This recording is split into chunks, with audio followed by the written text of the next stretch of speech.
I want to talk about something that most Christian men are fighting every single day, and almost nobody is talking about honestly. Temptation, lust, that pull that shows up when you're alone, when you're stressed, when you're bored, when you're tired. The thing you've prayed against 100 times and still find yourself fighting 101. If that's you, I'm not here to shame you.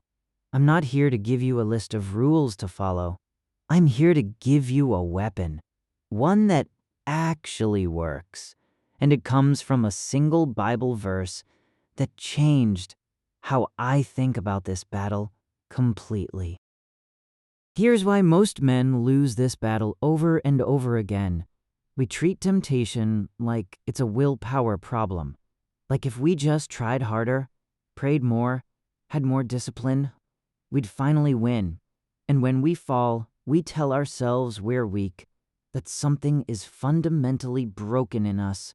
But that's not what the Bible says about how this works. The Bible doesn't say the battle against temptation is fought in the moment of temptation. It says the battle is won or lost long before that moment ever arrives. And once I understood that, everything changed. The verse is 1 Corinthians 10:13. And I want to read it slowly because most people have heard it, but never actually stopped to hear what it's saying.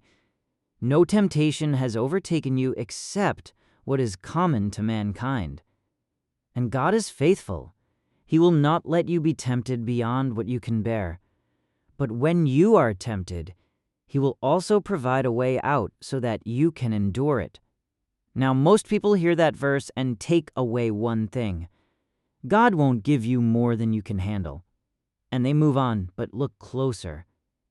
3 things are happening in that one verse that most men completely miss. First, your temptation is not unique. Other men have faced exactly this and survived it.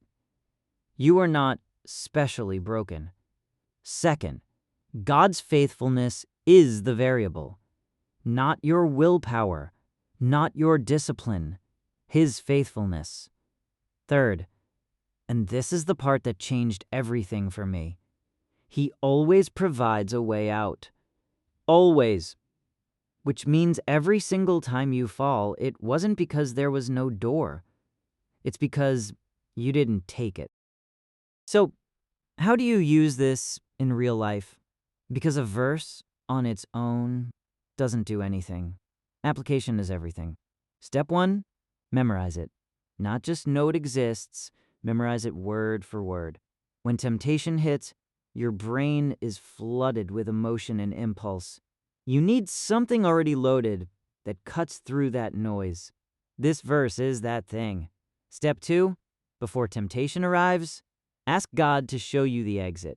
That's what the verse promises. A way out. But you have to be looking for it.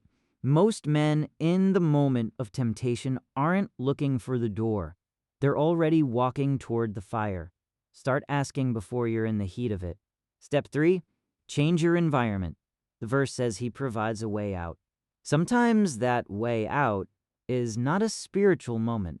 Sometimes it's closing the laptop, leaving the room, calling someone. The exit is practical, and you already know what yours is. The battle isn't won by being stronger in the moment.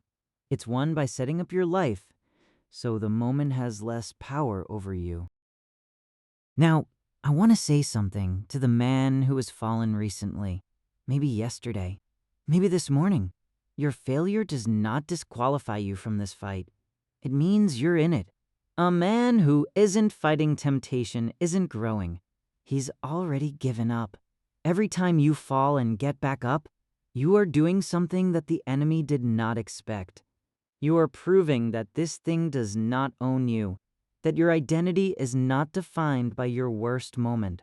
The Bible says, we overcome by the blood of the Lamb and the word of our testimony. Your testimony isn't the part where everything went perfectly. Your testimony is the part where you fell and got back up anyway. That's not weakness. That is the fight, and you are still in it. which means you have not lost. So, here's your weapon. 2 Corinthians 10:13. Write it down. Put it somewhere you'll see it. Memorize it this week. Your temptation is common. God is faithful. There is always a way out. You are not broken. You are not too far gone. You are a man in a battle. And the fact that you're still fighting means you haven't been defeated. If this helped you, share it with one man who you know is struggling with this. You don't have to say why you're sending it. Just send it. That one act might be the thing that pulls him back from the edge. And if you want more content built specifically for men fighting to live a life of real faith, subscribe, because that's exactly what this channel is for. I'll see you in the next one.